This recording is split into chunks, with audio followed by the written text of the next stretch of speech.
Your environments were different. Who you chose as your audience was very different, from stuffed animals to having real kids to one kid in between. It was very, very fascinating to me how much your personalities came out.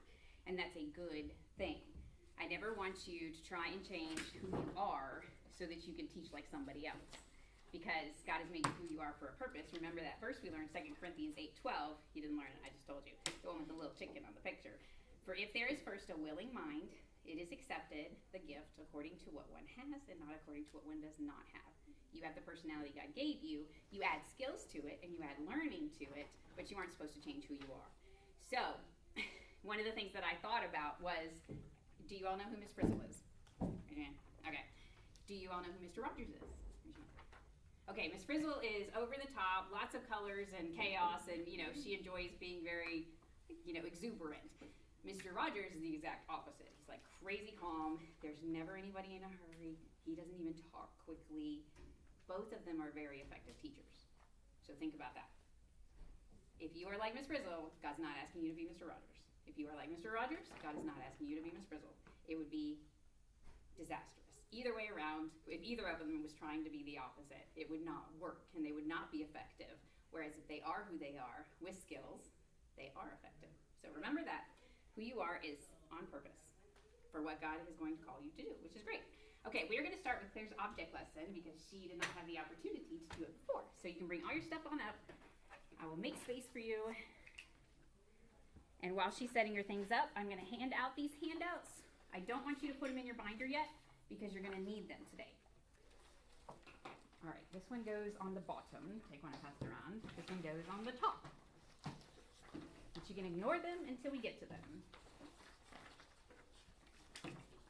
And I will be passing out your feedback sheets at the end of class so you won't be distracted.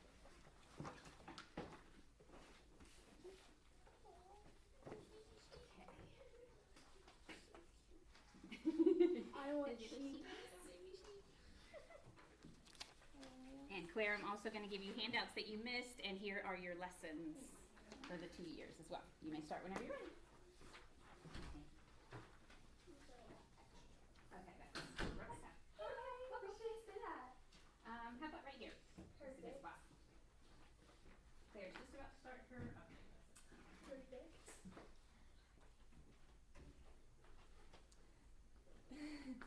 Okay, class. So, good afternoon. I learned this object lesson when I was in Kenya over the summer. So, it's a little messy, but it's going to be worth it. So,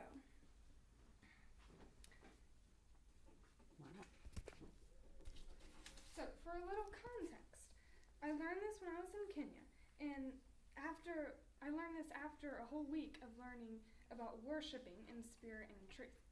So, some of the things that we learned were how to pray in spirit and truth, how to sing in spirit and truth, how to rest, and how to play. So, no matter what we're doing, if we're doing it for the Lord, for the glory of God, and the good of others, we can do it in spirit and truth. So, I have a verse. The verse is Ephesians 3:17 through 19, which says, "So that Christ may dwell in your hearts through faith, that you, being rooted and grounded in love, may have strength to comprehend with all the saints what is the breadth and length and height and depth, and to know the love of Christ that surpasses knowledge, that you may be filled with all the fullness of God." So, what does it mean to be filled with all the fullness of God? That's a tough question, right? So I'm going to demonstrate that today. I need 2 volunteers to come and help me. You can come up here and help me.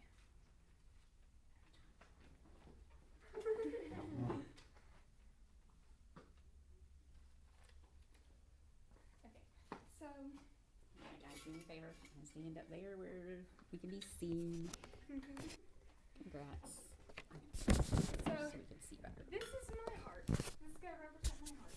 And here's my heart to you. And when we do these things that I just mentioned, praying in spirit and truth, your heart fills up. It's how we get filled with all of the fullness of God. So, what are some things I can do? I can read my Bible. I can pray. I can play in spirit and truth for the purpose of glorifying God. I can rest and pray And all the while my heart is filling up. This is how you get filled with the fullness of God. Uh-oh, but it's full. Now what happens? Do you just stop? Because now I don't have to go to church anymore, right? Because it's full. But no, you keep on going until look what happens. It overflows. So now one of you put your cup underneath this one. And look what happens. The more I pray and I read my Bible, now it's not only filling up my own cup, but now it's filling up my friend's cup. Keep going and going. Okay, but now they're both full. So now I can stop, right? No, you keep going. You keep praying. You keep worshiping. You keep singing. And now Rachel, put yours underneath. And it keeps going and going and going. And we don't ever stop until the bottle runs out, because the more you do it, it just keeps filling up everyone's cup around you until everyone's all full. And you don't stop until this runs out. So this has a bottom, right? It's gonna run out. But thank y'all. You can put it back in. But God does not have a bottom. He will never run out. So imagine if we filled up our own cups and then we filled up everyone around us. We could go from a room to a building to a state to a country to a whole world.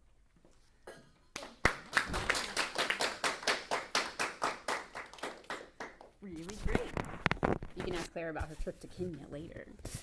It's pretty fantastic. At least it looked like it from the pictures. Thank you. Thanks for cleaning that up so I didn't just fall on my face. Appreciate that. Okay.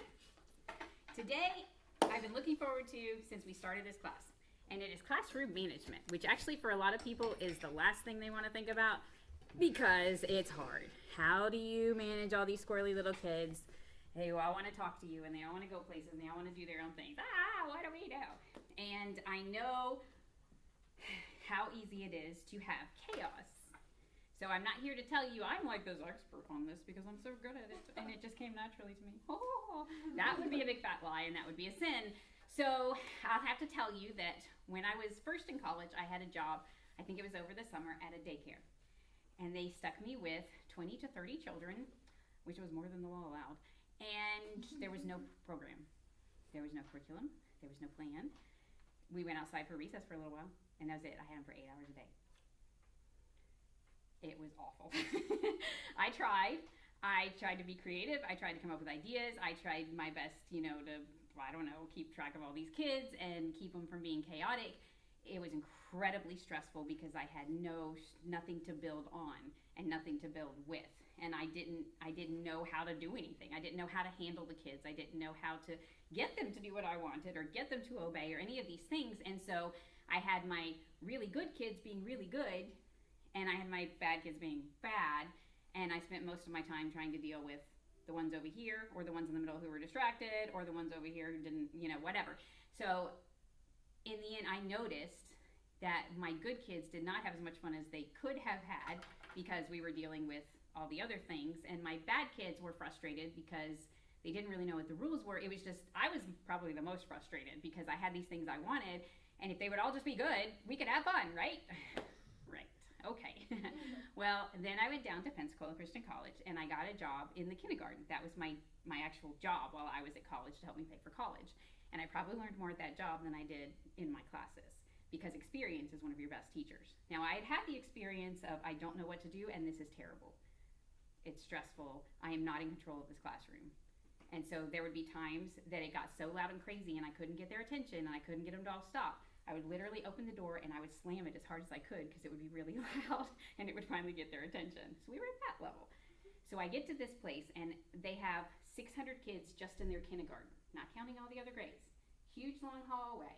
How do you get 600 kids from this to the cafeteria and back every single day without them all escaping or chaos and they're bumping into each other and you lost all your kids because they went off to hang out with these kids and just the whole thing. I watched these lines of children come out and be like doink, doink, and then other lines and then other lines and other lines. I'm like, it looks like the military. This is so cool. And nobody was even talking. They were 5-year-olds. Like, how is this even possible? It was beautiful. Well, then they gave me my binder, my job, and it was like, I told you, 12:02, be outside the classrooms in the hallway. 12:05, be in front of the bathrooms. 12:12, be outside of the bathrooms, and blah, blah, blah, blah. I mean, he's like, I'm like, how am I supposed to do this? I'm going to fail. It's going terrible. And I didn't do very good at first. And then I practiced, and I got better at it, and I watched other people, and I asked for help. I hope I asked for help. I don't remember, but we got used to it. And the more I got used to it, the more I did it after failing some. So when you first get started, don't expect yourself to be the world's best teacher when you start. And if you aren't the world's best teacher the first time, second time, third time, don't be like, I need to quit because it's no good. No. Nobody starts being a gymnast and they're like, I'm going to the Olympics next week. Let's go, you know? They learn and they grow and they have skills and they practice. So that's how it works. So the more I practiced, the more I got used to it. And by the third year, this was my happy place. I loved coming there. Actually, even by the end of the first year, I was so happy coming to see these kids. And they had structure and they had boundaries and they loved it. And I noticed these kids were happy. They were thriving. They knew what to do. Unlike my kids over here who had more freedom, we also had a lot more stress because we were battling it out. And I learned something very important. I was like, when I have kids, we're going this route. We are not going this route. And so today I want to teach you some of the things that I've learned to help you whenever you're in your classroom or when you have your own kids. How do you manage things and what brain stuff goes into the acting stuff? Because remember, your belief results in behavior. So you don't just get behavior unless you believe certain things. So here we go. So you're going to start with your handout with the little sheep on it. So look at the little sheep on the right side. Now there's two little lambs behind bars, like the prison.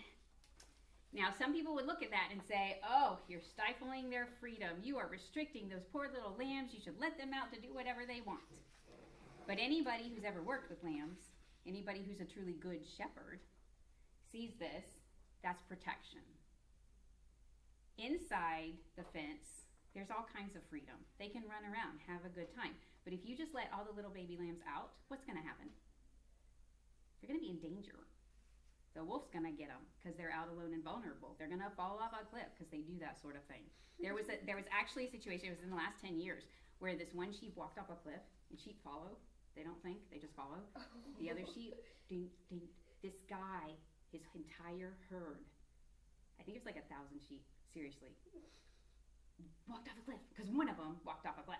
That's a good example for peer pressure. It's not even peer pressure, just pure stupidity. If a sheep walks off a cliff, are you going to walk off a cliff? Apparently, yes. So think about 300 of them got saved, like survived, because there was such a huge pile of dead sheep that it was like a doing, they didn't die. Oh. Wow. So he could have used a fence. Fences are good boundaries. It's not a prison. A prison is, on purpose to hold them in. A fence is on purpose to protect them and help them know where is it safe to go and where is it not safe to go. So that's what classroom management is in a good way. It's structure and boundaries to help your kids know this is what we do in this class, and it gives them a lot of safety. They're not stressed out all the time trying to figure out, what do I do? What does she want me to do? I'm not really sure. I don't know if you've ever had somebody in leadership that didn't tell you what they expected, but they got mad when you didn't do it. And so you were stressed out, like, when am I going to cross the line? When am I going to do the thing that makes them upset? When am I going to get punished for something I don't even know? It's not a good way to lead. It's not very representative of God, because God gives us his word. He wants us to know the rules. He wants us to know the boundaries. He wants us to know how he wants us to live. And then he tells us the consequences if we don't. So if we're paying attention, we can live God's way. Whereas if you don't have good leadership and you have freedom, you're just out there running off a cliff. Okay, so you look at the second picture. There is a fence. The sheep are all out of the fence at the moment. It's like recess, They're out for green pastures, and the shepherd's watching over them. The sheepdog's keeping them in a contained space, probably. But when it's time, they come back into the fold, back inside, and it's structured, and they know they're safe there. Your classroom should be like this fence. When your kids come into your classroom, or they are born into your family, they should have boundaries and structure. So that's my word picture. You wouldn't tell this to kids because it's not concrete. It's very abstract. But for you to understand, that's why there are some things that if we keep them the same and we keep them very secure, it's secure for the kids. Kids love very clear boundaries, and they like structure. They thrive on structure. One thing about our current culture, now just so you know, I'll try to say this quickly, Every culture has ideas on the way to raise children. Don't get sucked into your own, because it's usually not right. Our current culture is not Christian based, and so you're going to get ideas that are not Christian based. Remember, belief results in behavior. So you go back to, what is the belief behind education right now?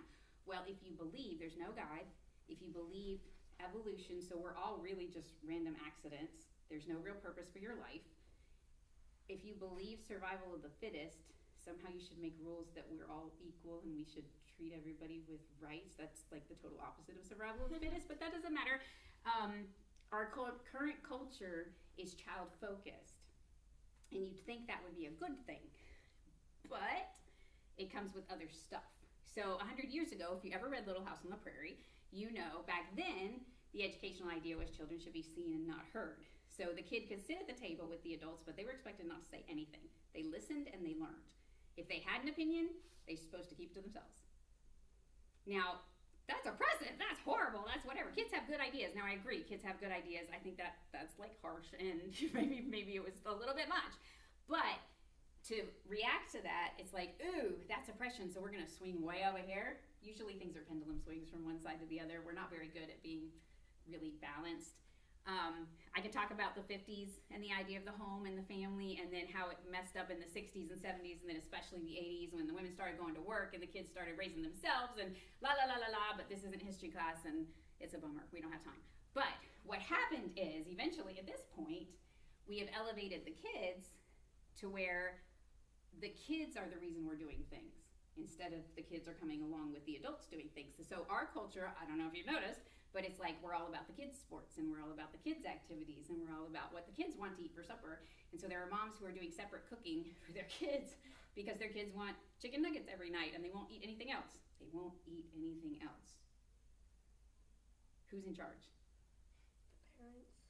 Okay, if the parents are in charge, but the kids won't eat anything else, who's in charge? Oh. See how the difference is of, I mean, your parents probably made you eat what they told you to eat. Or at least have a no thank you portion. We had those, you know, if there's a Brussels sprout, I don't want to eat them too, but we have a no thank you portion, and so you have to eat this many before you can go. And if you don't, you sit at the table until you stick that stupid thing in your mouth. And so they sit at the table until 9 o'clock in the evening. But they learn something. And then it's parents focused. It's parents are in charge and the kids are learning, as opposed to kids are in charge and the parents are learning. This is not a good thing. But if your family structure is broken and everybody's supposed to be the same and all that stuff, and you don't have the structure that God built of the father, the mother, the children, if you don't want that because you don't want what's in the Bible, then you have to rearrange the structure. And you rearrange who's in charge, and as soon as you take away the way God made things to be, there's going to be chaos. Tower of Babel, the Noah and the Ark. It always happens when people turn away from God and go their own way. It's just not good. It's like me trying to have order in that daycare when I didn't know what I was doing. So, what do? It's like, you might be thinking, well, wait a minute, what about the whole creativity, and we're supposed to make our classes fun? No, we should be, like the Puritans, and you should be miserable. Your children should be miserable. That's not what I'm talking about. What I'm talking about is more of a safety of understanding. Kids like it when they know what's expected of them. If you see kids who are, what we want is a fun environment. So within the structure, you have all kinds of fun. So inside the fence, they can play around and do all this great stuff, but the fence is there. So they know where the boundaries are, and they know clearly what you want of them. How does that work? Okay. What are the things to keep stable? What is your fence? These are the things that are always the same, repetitive. Kids like repetitive. What are the things that are sturdy? So, number 1, you need your pen. Oh, can I have a pen? Sure.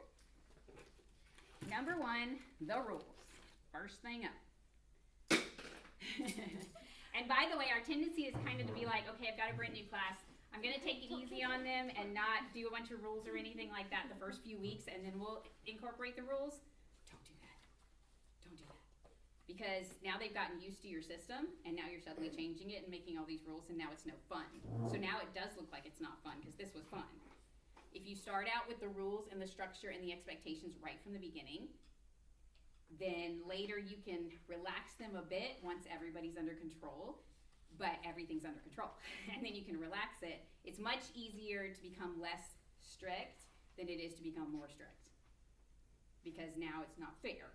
You know, what? You didn't do this the first 3 weeks. I don't like this anymore. Whereas if you did this for these 3 weeks and now you're like, hey, we're going to add this fun thing, it's like, ooh, yippee. So you want to present your rules right away. What's expected of the kids so they know this classroom, here are the boundaries. Here's what you can do, here's what you can't do. 2, the structure of the class parts. Now this isn't a matter of sin or not sin, something like that, but we are comforted if we know what's coming. So for example, church. You go to church. Church service starts. What do? We don't know. Sometimes they start with the announcement. Sometimes they start with the offering. Sometimes they start with the invitation. Sometimes the preacher just starts preaching. No, your church service is structured. You pretty much know what's coming next. You usually have your song time and your announcements and whatever. You have your offering. Sometimes you'll have special music. Then you have the preacher. Then you have the invitation. It's a structure. And you can change little things within the structure, but it's usually the same. So even adults like same and routine.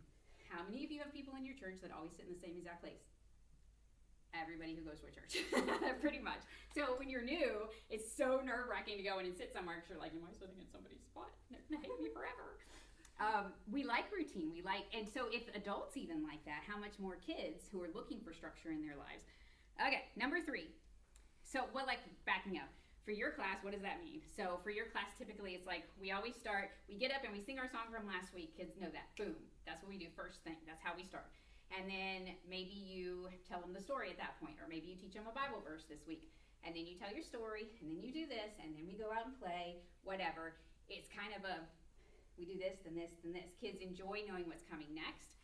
And you can have it's basically like if you create your structure, then you can flex with it. And you can change some things out here and there. But that's different than we never know what's going to happen. We show up, and it could be this, could be this, could be this teacher, could be that teacher. I don't know what's going on. Do you know what's going on? I don't think they know what's going on. You know, and then the kids are all like, what do I feel like doing? I want to run in circles. Yay! Okay, number 3, transitions. That is spelled TRANSITIONS. Transition. Now, what are transitions? Repeat transitions are super fun for kids because it's like an opportunity for them to win in a way. And you guys even like this. An example would be if you go out on it's playtime, it's game time, and if Pastor Chambers were to say, okay, for example, red team, what are we going to do today? And if you all know, every week he asks this, and you always say, beat the blue team. So as soon as he says, what are we going to do today, you're all ready. It's like, beat the blue team. And then he goes to the blue team, what are we going to do today? Beat the red team. And so you do this, it's fun, everybody's yelling, it's great. Whereas if every single week he was like, okay, red team, I'm going to say something and I want you to say beat the blue team. He's like, what are we going to do today? You're like, beat the blue team? Because nobody's quite sure. Do you want me to say that? Like you want me to shout, what? Are you sure? And so that's why you have to do it. I didn't hear you. And then they do it the second time. No, I really didn't hear you. And you do it the third time. And now you're okay because you repeated it. Whereas if you did it every single week exactly the same way, you're ready, you do it, it's fun. Nobody's confused. If teenagers like it, kids probably like it. Adults even like it. They like it. My grandpa's church, there was a spot in the service where everybody stood up and we all quoted, if my people, which are called by my name, shall humble themselves and pray. Now, I'm not going to finish it because I'll cry.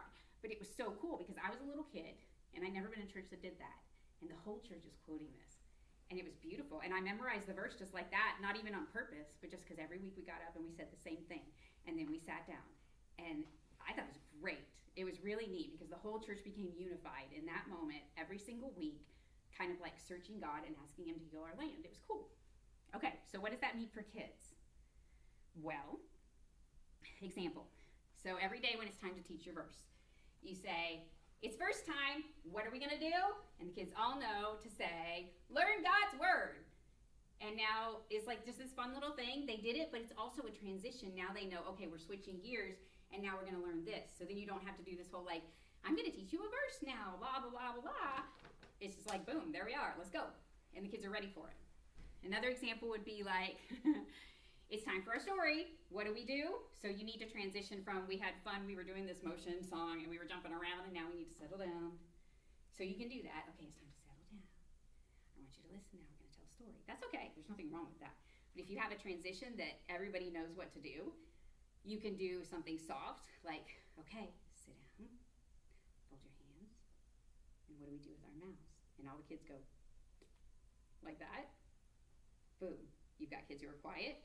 They had this little ritual that they went through, and now they know, their brains have taught them this ritual means I sit still and now I pay attention.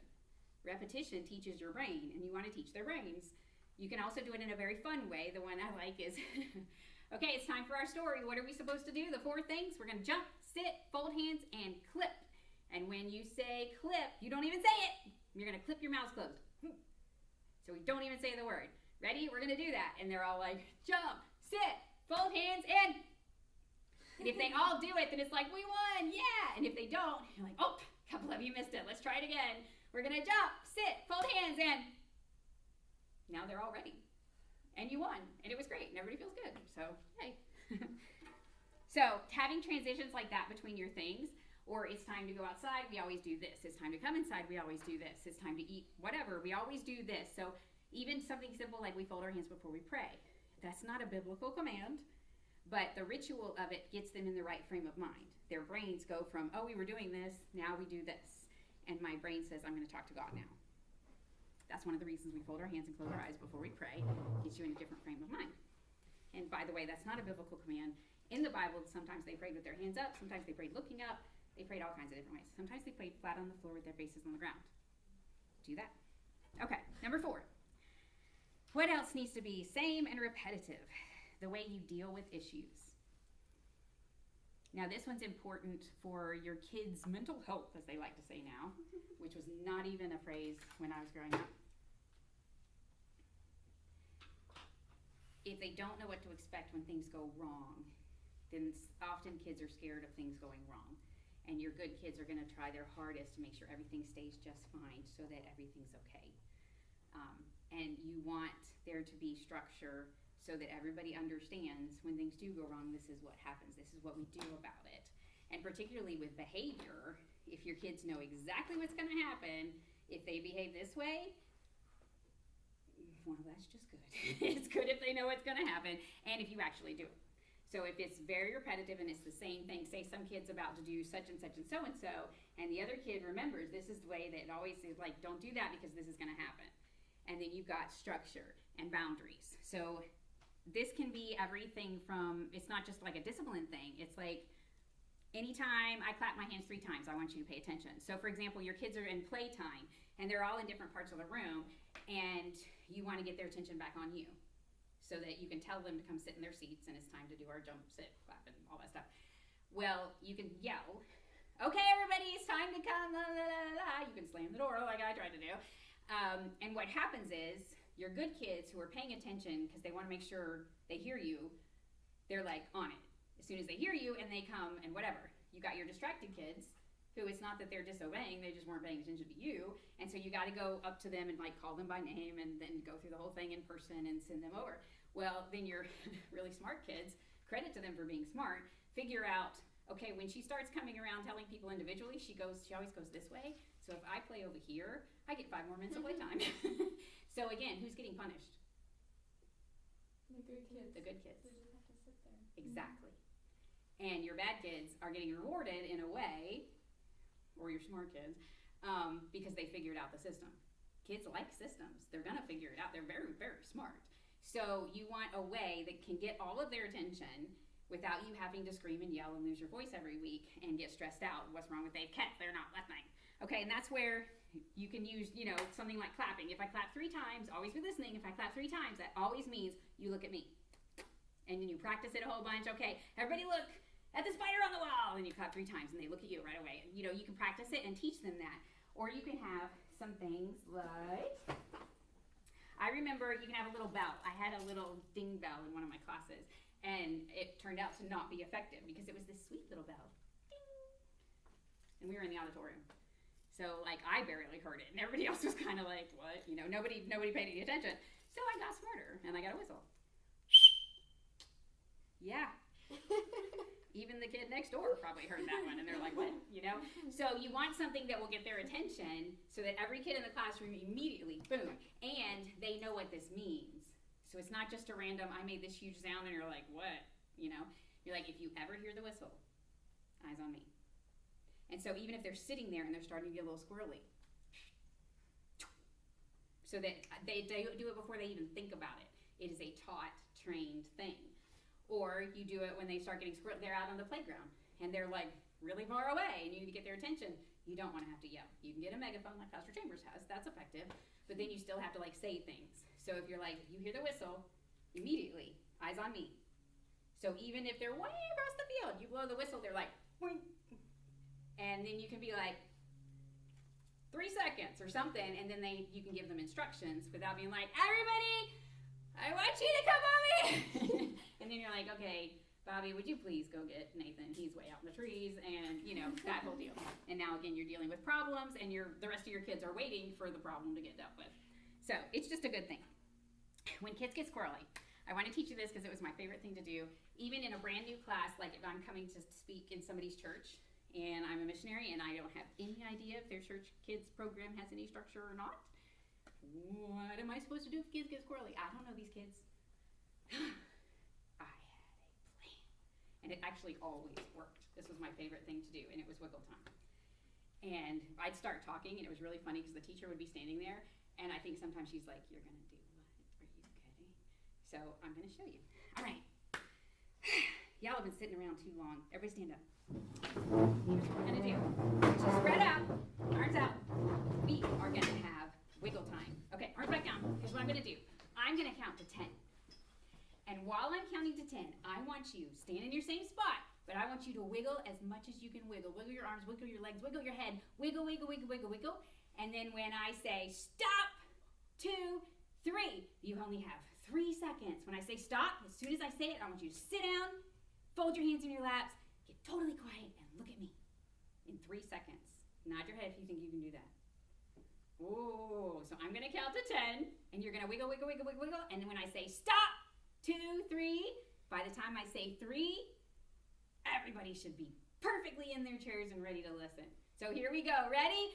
Go. 1, 2, wiggle. 3, 4, 5, 6, 7, 8, 9, 10. Stop. 2, 3. Great job. Seriously, I can't think of any time it never worked. And then they get it out of their system.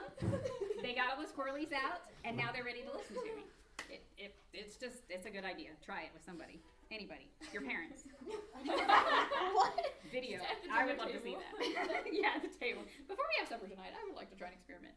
My teacher said I had to do this, so you have to help me. Because we're child focused. Okay. So what about if a child is being difficult? You're teaching the story. Everybody's listening to you except one kid. The pesky kid.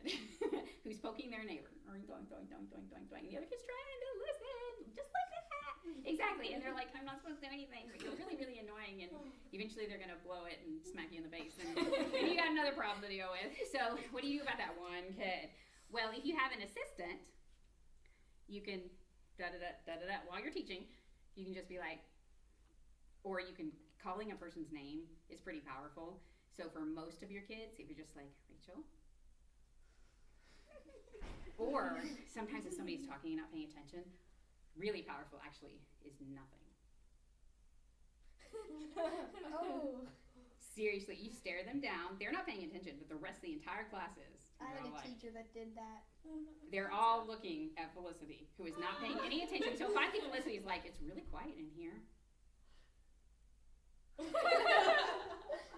that usually works. They're like, okay, I think I'll stop now. Or calling their name softly.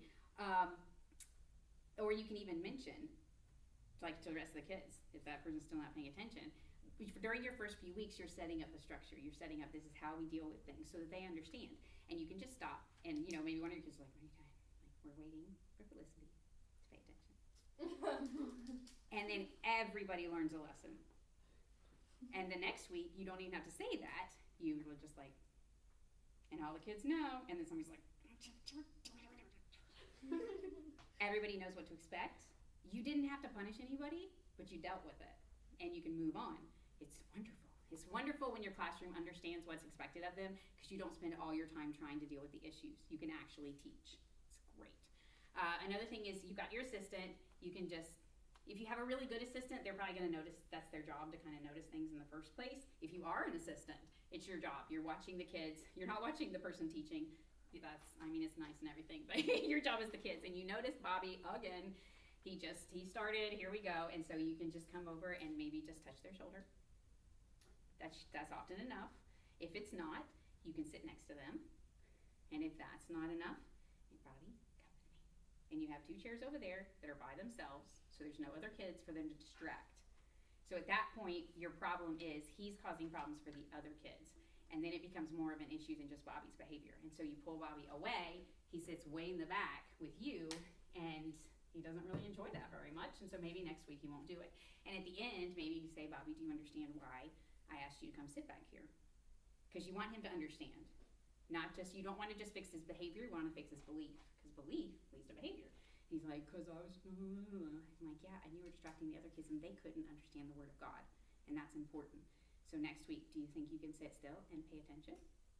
Mm-hmm. Okay, and then the next week, maybe even before things start, like, Bobby, remember what you're going to do today? Okay, you can do it. So it's not you're a bad cat and you're driving me crazy.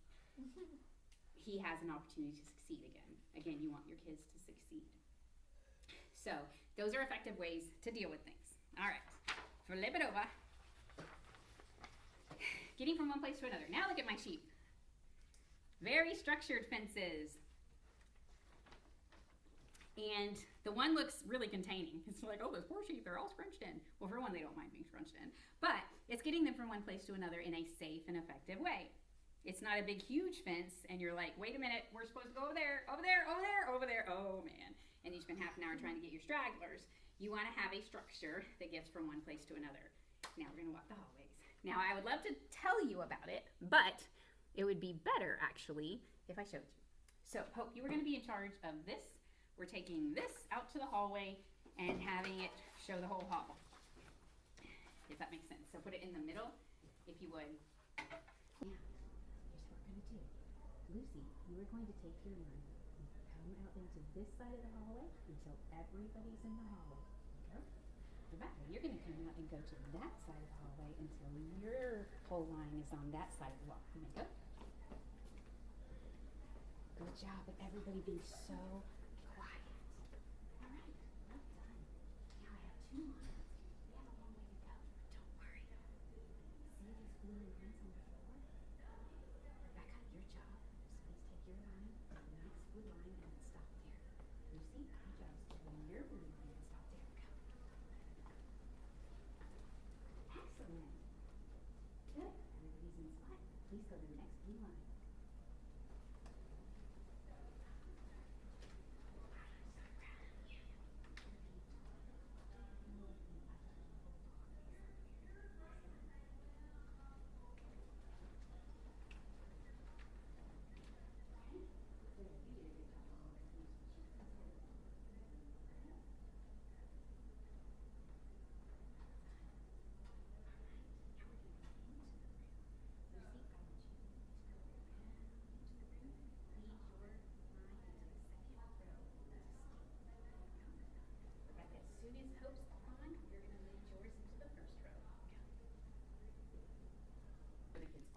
The way you phrase something makes all the difference in the world.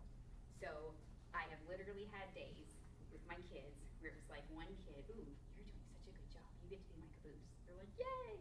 And I can look at another kid and say, you didn't obey. So I need you to go to the back of the line, stand in the back of the line.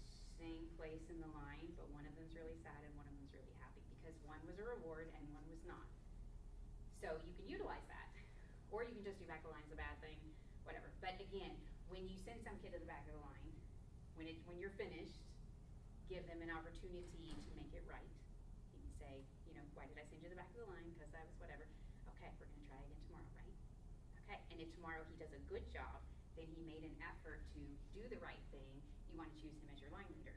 So he gets rewarded for good things. So basically you're helping behavior all the time. It's not just about getting your kids from one place to another. You're training kids, training kids, training kids. Even in your transitions, you're training your kids. One way or the other, whether you want to or not, you're always training your kids. All right, so you got your line leaders, and one of the reasons for the spots along the way, if If you just get your kids in the hallway and say, I want you to walk all the way down to that door at the end of the hallway, so many opportunities for things to not happen. So you've got your stragglers, you've got your leaders, you've got your kids who wandered off. You know, if you have small chunks, they stop and everybody catches up, and you keep everything's contained in small chunks. And so if you can have some kind of landmarks that you can send your kids to, again, after a while they get used to it and they know we always stop here, we always stop here, we always stop here. I did the stuff on the floor. That's fine. If you have doors that are the same, you can go to the next doorway, or you can put something along the wall, just something that, as long as they can see it from where they are, then they know where to go, and they don't have to ask questions. None of y'all had to ask questions. It was really clear. They get clear instructions, so they know exactly what to do. So now, it's some of your turn. I'm not going to pick the good ones because you were all perfect. So, let's see. Felicity, you were not a line leader. Come on up.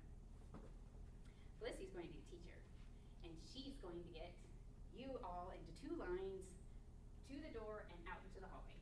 Have it. Oh boy. Okay. Alright. I want Claire to be my line leader for number 1 line. You can stand right beside the door. And who was not a line leader last time? Okay. Rachel. You are line leader number 2. To stand right beside Claire. Okay? Now these are our line leaders. You are going to follow them if you are behind one of them. Okay? Hope, I want you to get behind Rachel. Lucy, I want you to come behind Claire. Rebecca, I have your name right. You're going to get behind Lucy. If you can get move fast, there we go. Michaela, you can get behind Hope. Thank you. That'll do. All right, Michaela, switch places with Felicity, please. You are the teacher. Get your kids out into the hallway. Okay. We are going to have Rachel do the first leading. Rachel, I want you to come out and come stand at this blue line, the line of the blue door. Okay? And Claire, your group, I want you to come out and stand at this line. They're doing great.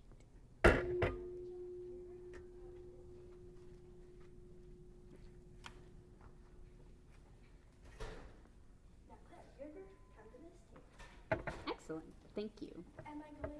You I'm can going stop. to the classroom. Nope, you're going to switch with Claire. Claire, you're the teacher. I want Rachel and Kayla to go off to the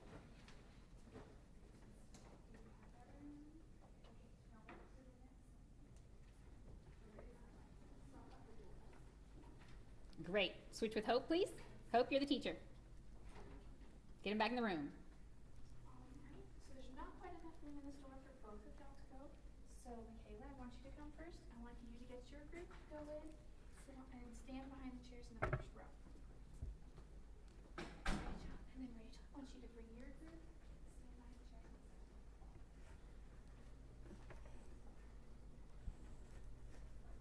Excellent. Everybody can get back to your normal chairs now. Well done. And the thing is, if you do that from day 1, that's just normal. It's not weird. And so your kids are like, okay, this is what we'll do. And it becomes normal immediately. What do you do if you have a new kid and they don't know how all this works? Well, that's an easy thing to solve. If somebody brings a friend, like sometimes they have those, if you bring a friend, you get points and all that yada yada mess. Somebody brings a friend, that's an easy fix. So Lucy brings Hope. Hope has no idea all this structure. She's never been in a structured environment in her life. What do we do? Well, we don't turn the whole class into let's not have any structure so that she feels comfortable. We don't need to do that. Say, Lucy, you brought Hope. So Hope is your friend today. I want you to stick with her. Everything that we do, she sticks with you. You can help her understand what to do. When we go in the line, she's going to always be behind you. When we go play, you make sure that she's playing with you. Yes, dear. But I don't like her. My mother made me bring her. I don't like her either.